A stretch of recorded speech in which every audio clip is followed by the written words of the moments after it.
સંવિધાન બધાને હક આપે છે. આ સરકાર સંવિધાનથી મોટી તો નથી થઈ ગઈ ને, તો શું કામ 2% વળતર આપે છે? બજાર ભાવના 4% વળતર કેમ નથી આપતી? સરકારને થોડું ચૂકવવાનું છે. કહે ને અદાણીને કે આપી દે. અદાણીના બાપની જમીન નથી. અમારા બાપ દાદાએ ખાટી સા અને રોટલો ખાઈ, અને જ્યારે અમારી દાદીમાં, મને હજી પણ યાદ છે, જે કડલાન કહેવાય ને, એ બધું અડાણું મેકીના જમીન ખરીદી. ઈ કઈ આ અદાણીના થાંભલા ખોડવા માટે ખરીદી હે?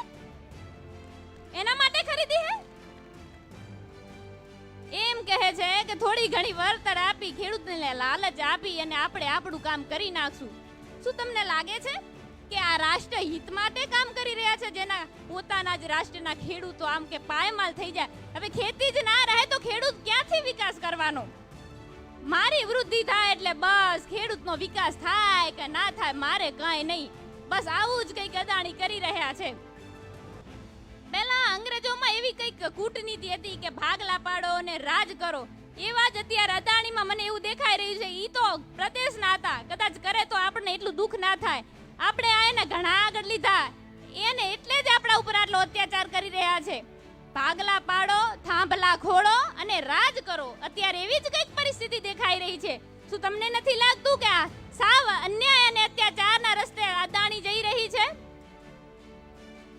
જ્યારે જનતા ના ભૂગે, સરકાર ના ભૂગે, તો ઉપરવાળો તો ભૂગે જ.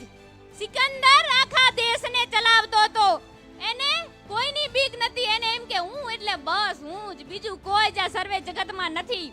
પણ એને શું ખબર કે એને પણ હલવા વાળો ઉપર બેઠો છે. એવું દુઃખ મેક્યું, એવું દુઃખ મેક્યું. કોઈ દવા કામ ના કરે, કોઈ દુઆ કામ ના કરે, પછી કહે હે ઈશ્વર મારી ભૂલ માફ કર, હે ઈશ્વર મારી ભૂલ માફ કર, મારા કર્મોની સજા મને મળી ગઈ. તો આ અદાણીને પણ આ ખેડૂતોની હાય લાગશે. ખેડૂત કોઈ આમ કે સંપત્તિ વાળો નથી, એ તો પોતાના પરસેવાથી કમાય છે ને બસ. આ ધૂળમાંથી ધાન પેદા કરીને એના ઘર સુધી કોથળા પુગાડે છે, ત્યાં ઈ પેટ વધારીને અમને અમારા સામે જ અત્યાચારો કરે છે ને.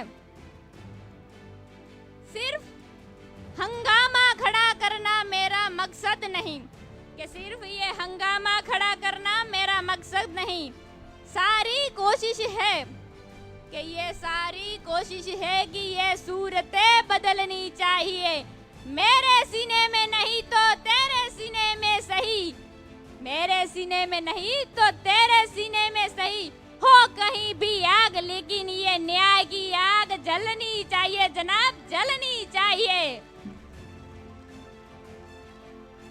तिनके तिनके में बिखर कर हम बसाएंगे फिर उजड़ कर सपनों का नया घर. इस प्रलय के आते आते हम मिलेंगे फिर बिछड़ कर. ये तय करते हैं जाते जाते, ये तय करते हैं जाते जाते. जोर थी एक बार मारी साथे, जय जवान, जय जवान, जय हिंद, जय भारत. આટલું કહી હું મારી વાણીને વિરામ આપીશ. અસ્તુ. જય હિન્દ, જય ભારત.